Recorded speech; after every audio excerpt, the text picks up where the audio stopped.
everyone. Welcome to a bonus episode of the Geek Warning podcast from the Escape Collective. We've been promising the return of our much-loved Ask a Wrench episodes for, I'd say a really long time now. It's been several months, Dave, I think. It's been a while. Like that week has finally come, finally. For those of you who maybe aren't familiar with Ask a Wrench, it's where we take a whole bunch of questions from our Escape Collective members on a wide range of maintenance, and like repair and servicing, and just sort of like general tech questions.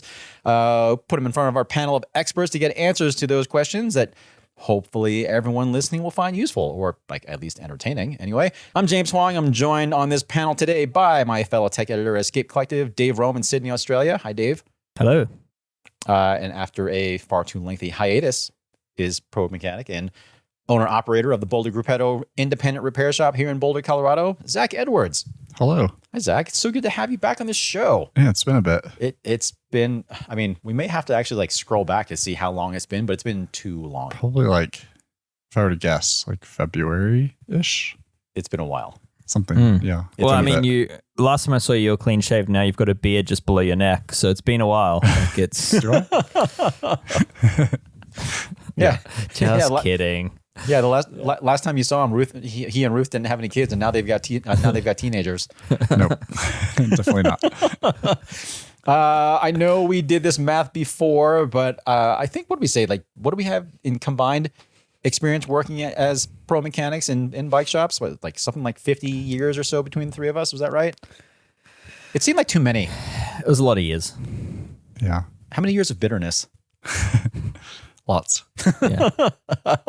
Well, that amount of time has on the upsides definitely seen us working on a whole bunch of different bikes, pretty much anything and everything that's out there. At least pedal powered on two wheels and maybe sometimes three. So hopefully we've got the experience to provide good answers to all of your questions. All of the questions that we're going to ask here have come directly from our Escape Collective members. And speaking of which, since this is a bonus episode of our Geek Warning show, only members are going to get access to the whole thing. So if you are hearing this right now, that means you're not currently a member. That also means you're only going to get a portion of this episode. Want the whole thing? You need to head over to escapecollective.com/join to sign up. Before we dive into questions, I need to catch up with our panel here just a little bit. So Dave, your last threaded column on the site, you covered a whole bunch of stuff like tools and tips for dealing with internal cable routing. Mm-hmm. I'd like to make a request for a future threaded column. Sure. How about something on bolt extractors? Are you saying that because you have access to my computer and you've seen what I'm literally working on for this week? No, I seriously have not. That is crazy. No. That is so crazy.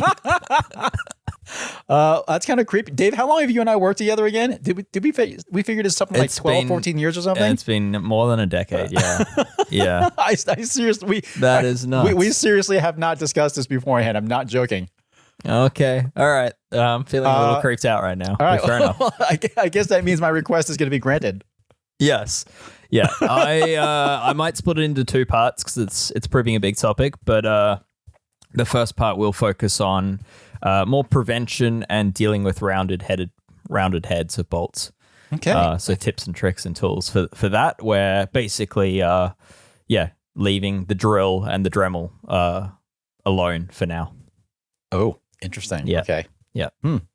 Zach, as we already mentioned, it's been quite a while since I've been in your space here.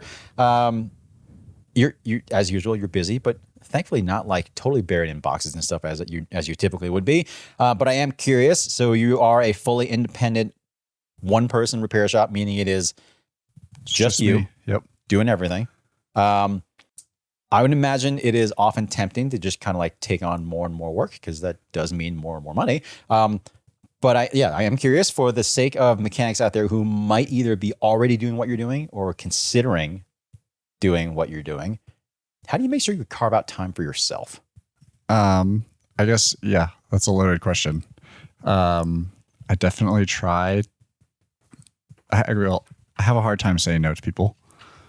But that's part not of necessarily because I'm likable. like, oh, I could work more and make more money. It's more just like because I want to help people, and then most people are customers that I've worked with for years and years and years and have a relationship with, and it's really difficult for me to be like, actually, sorry, I can't help you before whatever your race is this weekend or the ride that you're doing or whatever the situation.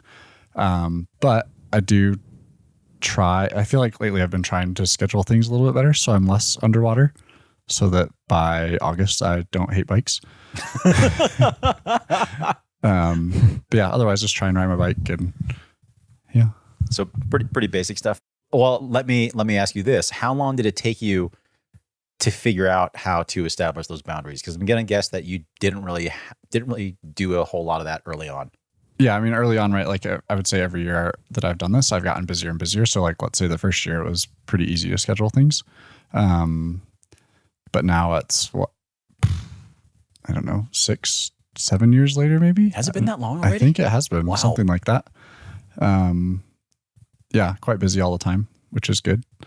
Any regrets? Not really. I don't think so. Okay. Yeah. How about that? Interesting. But All yeah. right. Zach, it is good to always see you busy in here. And it's good to see that you're not like grumpy, as I know we always make you out to be. Yeah, Grumpy old try not hater. to be grumpy. But it's good to see that you're enjoying your gig. Yeah. Anyway, let's go ahead and move into some questions here, shall we? Since that's what everyone's listening here for, not to just hear us chit chat. I know that we talk about the subject all the time, but we did get several questions on this topic. So the first question is going to be coming from Dave in Edmonds, Washington in the USA. Dave said, well, this question concerns internal cabling. Dave said, we all know the world would be a better place if all headsets were sealed and all the cables were still on the outside, but alas, they are not. I've got a 2023 Scott Addict 10 actually with SRAM access, because we specifically recommended on a previous show to only go electronic with internal routing. Dave lives, as he said, in the Pacific Northwest. He said, as much as he loves the look of slammed stems and no spacers, he's found that his back gets cranky if he doesn't run pretty much the max spacers and a 6 or 7 degree stem flipped up. Question, however, when you have to run that sort of setup, running the full internal routing thing is not really super possible. So he wants to know, how does he fill the gaping maw of his stem spacer for cables? Or better yet, what options exist to switch to traditional round spacers with a headset top cap that has just 2 specific holes for hydro hosing? Zach, what you got? Well, I think that bike, it uses a more or less, it's a Scott stem, but it's basically a normal stem that you can flip up and down normally, and the hoses run underneath it. It is, but I looked into that a little bit. The issue with that, it's sort of FSA style, where the uppermost spacer kind of is profiled along with the bottom of the stem.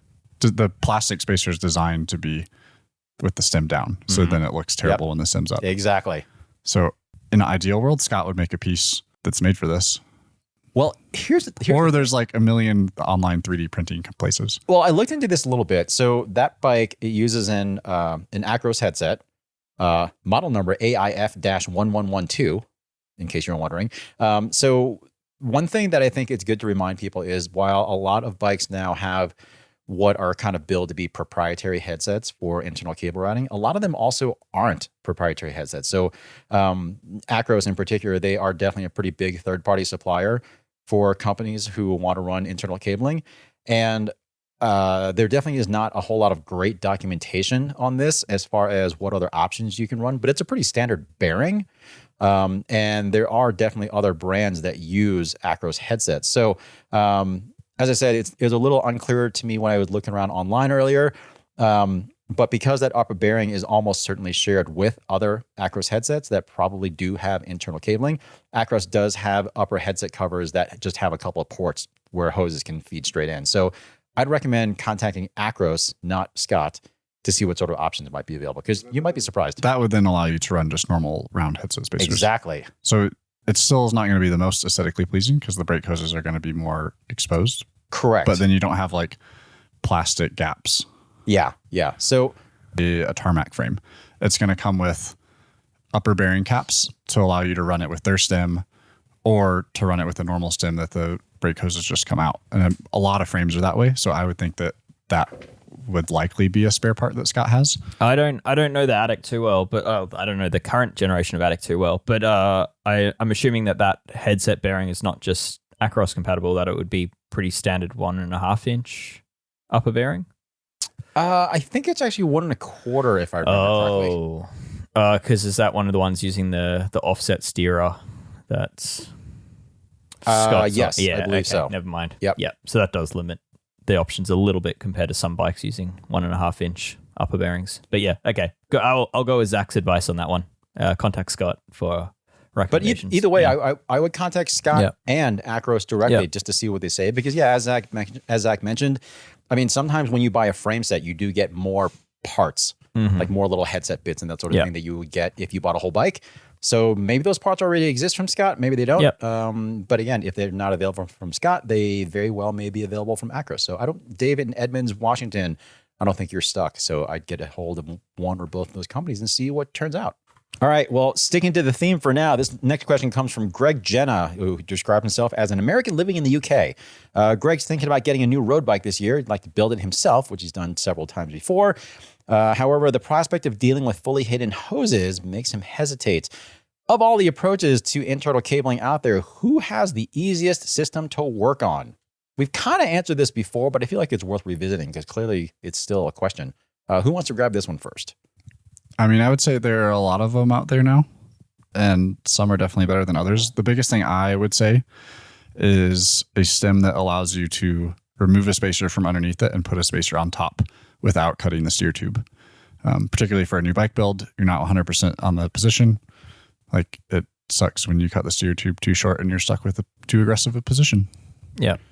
But I mean, other than that, it's just like shoving hoses through things. The easiest, like most of them are pretty much, very similar as far as routing the brake hose or cables through the frame. Like, I think that's pretty consistent these days. Like some, the routing's not as clean as others, but it's really, once you get to the stem and handlebar, I think is where the most pain is often. So if the hose is going through the stem and the handlebar, then that's going to be harder than a bike that just pops them out at the headset cap and then you direct them underneath the stem and underneath the handlebar. Yeah, as far as like independent or I guess third-party frames or like kind of smaller brands or whatever, I feel like I'm not always a huge fan of a lot of FSA stuff, but I feel like their ACR is my least favorite. Well, I like it in the sense that it gives you a lot of flexibility. So I like styles like that. Yeah. Just that, like you said, Zach. Not their stem. Well, yes, but I do like how you're not forced into that. So again, like if the hoses are going to go through the headset no matter what. But from there, I definitely prefer systems that do not go through the stem or the handlebar. So anything that allows you at least the option of running it externally from there, from a maintenance standpoint, I feel like it saves some headache later on for sure. Mm-hmm. But yeah, the ACR, like their integrated system is guilty of what Zach just said, where it doesn't really allow you to put spacers on top of it. And there's too, the way the like top cap is shaped, it's like you have to cut the steer tube really, really short. So then like for future, if you wanted to use a different stem or something, you kind of can't. For some of them, you can't just put a round spacer on top. But yeah, the most common ones that everyone stocks with the FSA. Yeah, ones. like the one that the top cap is kind of like rounded. Yeah. They're more premium setups for sure. They are much more limiting in that sense. Yeah.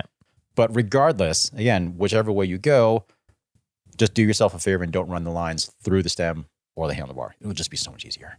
All right, well, let's go ahead and call that question answered, I think. Zach's last face one. says otherwise, but we'll move on. That's fine. I mean, like finding us a bike that doesn't, very few bikes don't go through the stem or the handlebar or both, I would say. It's becoming less frequent for sure. But I will say that a lot of bikes where the lines run through the handlebar and not through the stem, oftentimes you don't have to run those lines through the bar, particularly if you still wrap bars traditionally all the way to the stem, kind of all the way toward the stem. Yeah. If you're running a bar where it's not taped up top, which I personally think is kind of silly. But the Aerowatts. Yeah. Yes. But like if there is a bar where you don't want to run tape up top, then you're pretty much stuck with internal routing through the bar. But aside from that, like I said, if you have the option, it just makes it easier if you don't do it. All right. One last question regarding internal cable routing. This one comes from Alan in Kildare, Ireland.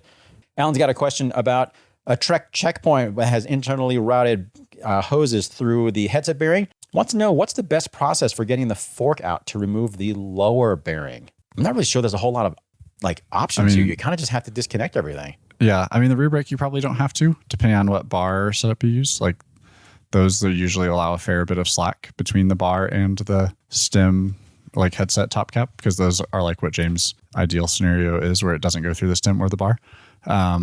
Maybe you have to undo some bar tape so you don't have to disconnect the rear, but just to give it more slack. But the front, you'll definitely have to undo the front brake from the lever, and then because the lower bearing, the brake hose goes through the lower bearing for the front. Yeah, not really any shortcuts that I can think of. That Yeah, it sort of just is what it is. Yeah. Yeah. The best shortcut on that is more frequent maintenance of dropping the fork just enough that you can access it, clean the bearing, add some grease to the outside of it, and put it back together without undoing as many things.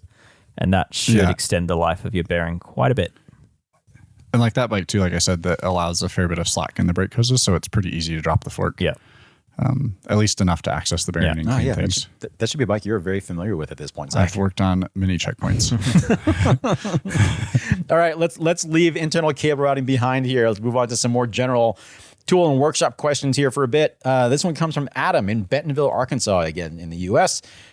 This is an Dave. This one's kind of for you, I think. Adam said he's a new facility member at the Northwest Arkansas Community College. At the moment, they're having students buy the EK3 toolkit from Park Tool.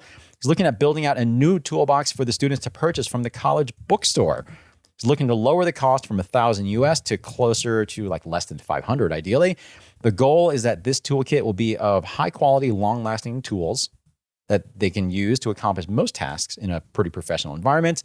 He's hoping to get our suggestions on a buy once, cry once kind of build out. So it's meant to be a community box that mechanics can all use from. It's meant to be sort of like if you're buying books for a course. It's going to be a kit for each person. Oh, each sort of each mechanic in training to buy for themselves. Gotcha. Instead of the EK3, which is a very nice suitcased kit from Park Tool. Yeah. Okay. Yeah. I like this. I really like that there's a community college doing this. That's cool. So do I. That's a good question. For $500.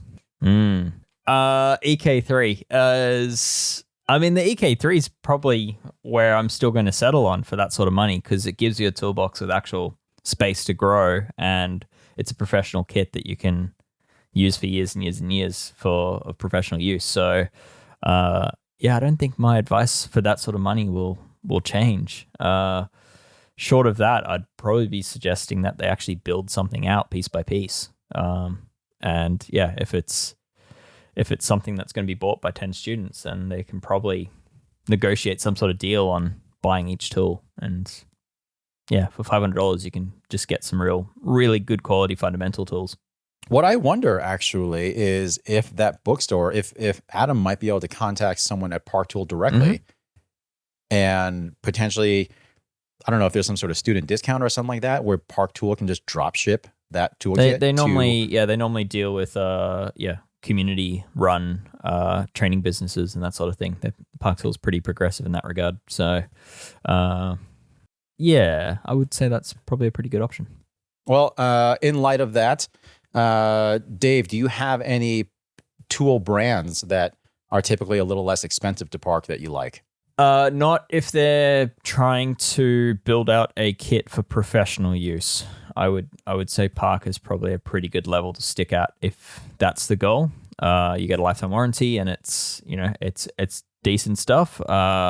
I probably wouldn't recommend actively seeking cheaper stuff than Park Tool if you have ambitions of learning the craft and wanting to make money from it. Okay. Zach? I mean, I feel like for just like a kit, Park usually is a pretty good bet. I would say maybe it doesn't work in this case, but I would always prefer kind of building the kit around what you are working on and what you're trying to do. So like piece by piece. And even if that's like you start with basic things and then you're like, oh, I need to work on this bottom bracket and I need this bottom bracket tool. So buy that. Because a lot of these kits, they come with, let's say you use 75% of the tools, but then the rest of them you won't ever use because it's just tools that aren't really used on bikes anymore. Or the bikes that you're working on or whatever. Yeah.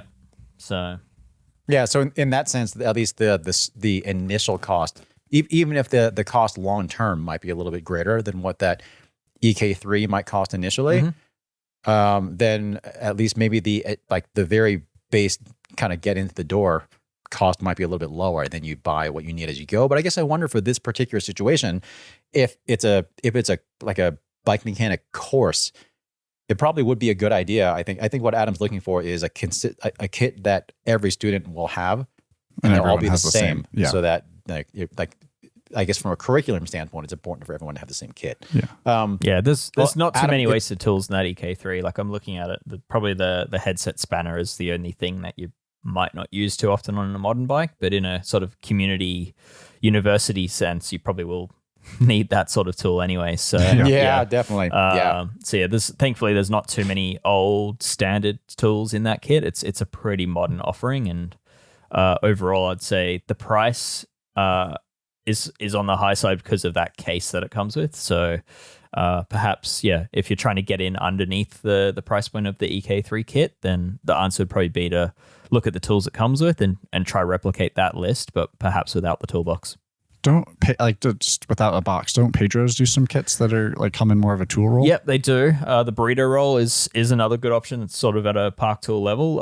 It's just the list of tools that it comes with is a bit more limited, so they'll need to be building out on that immediately. Right. It's much more a portable sort of home mechanic list of tools versus a mechanic in training set of tools.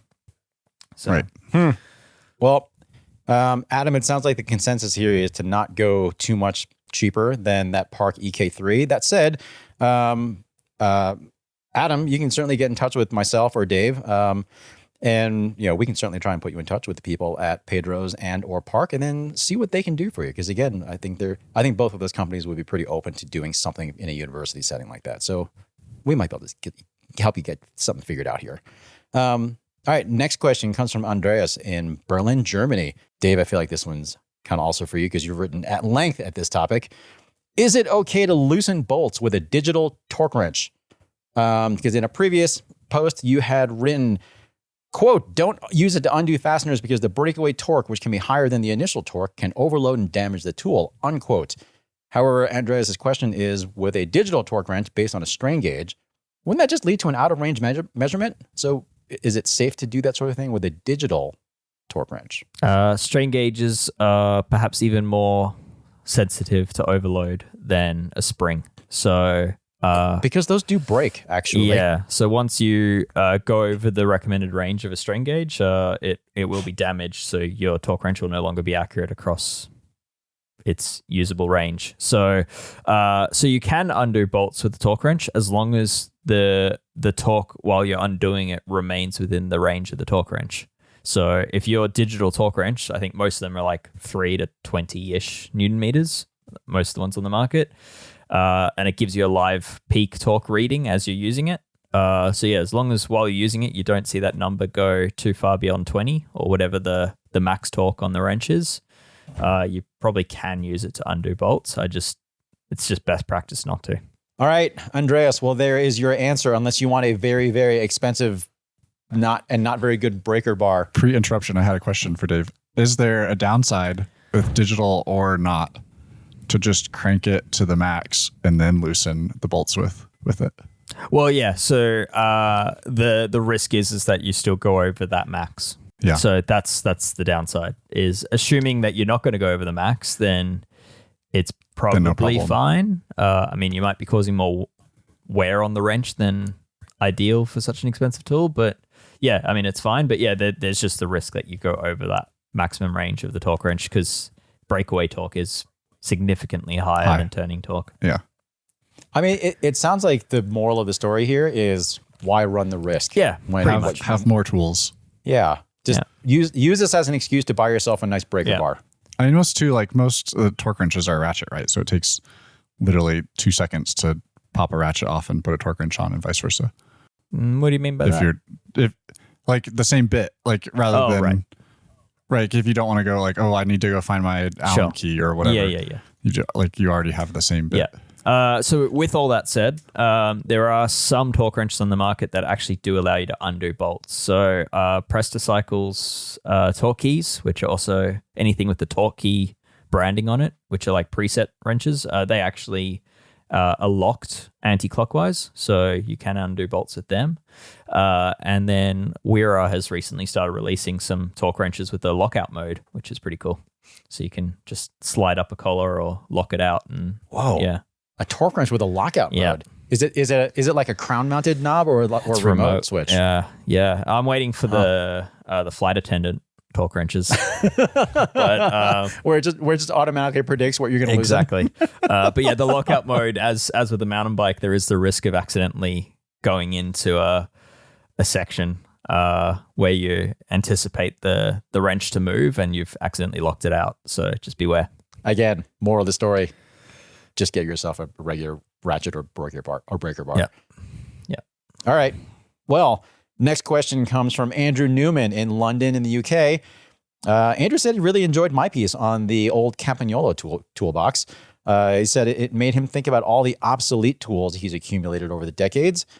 What are our favorite tools that are no longer useful? Yeah, interesting. I'm gonna go ahead and go first on this one. This one was actually a tool that was donated to me by an Escape Collective member. Actually, it may have actually been a member at the old place. I can't remember how long it's been now. But it's an old rim puller that they actually handed to me like in person at Sea Otter one year. I have actually not had an opportunity to use it. I have a friend's kid's bike who most definitely needs it. Haven't had my hands on the bike yet, however, and I haven't needed it personally because I've mostly been running carbon rims. But that's probably one that I kind of treasure just because it's one that I always wanted. And even though I never really get to use it, It's like the big, it's not that big. It's probably like not to straighten the sidewall. It's a but radial like puller. to pull the rim. pull out a flat spot. Yeah. Yep.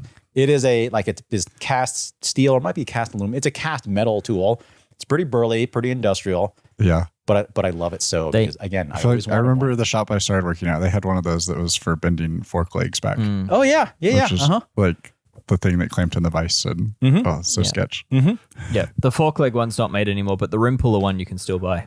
I think Cyclist still makes them. That's amazing. Yeah. I don't remember what brand this one was, but this one has clearly seen some things because there was still a price tag on it, if I remember correctly, and definitely many years of grime and patina on it. That thing's got stories to tell. For either of you guys for have any me, good old tools? what springs to mind, and because I got it quite early in my mechanic days, is I got the first generation of Philwood external bottom bracket service overhaul tools. So it's this really you popped the bearings out. Yeah, it's this really specific tool that just like only works on like the first generation of like Shimano and Race Face external cup English threaded bottom brackets. Yeah. And it goes in a bench vise, and it was, remove the dust seal, remove the bearing, and then it pressed it back in, and it was super precise. And I still actually occasionally do that task these days, but I've got a myriad of other tools that work with presses that do the exact same thing and do it much quicker. So that tool now collects dust, but I just remember that being such an awesome tool, and I was so smug at the time because everyone else is throwing out their crummy bottom brackets because the first early generations of those bottom brackets are pretty bad, especially from Race Face, and I was putting in early day Enduro bearings into all of them, and like a wise ass. I would just like to point out that tool is not technically gathering dust because I'm sure it's sitting in a drawer. It is. It's very well protected. It's in its original box, where it's actually. It's not getting. Exactly. Where there is just not a chance that you have any tools that are sitting out anywhere where they're actually collecting dust. No, there's a few, but yeah, that one is in.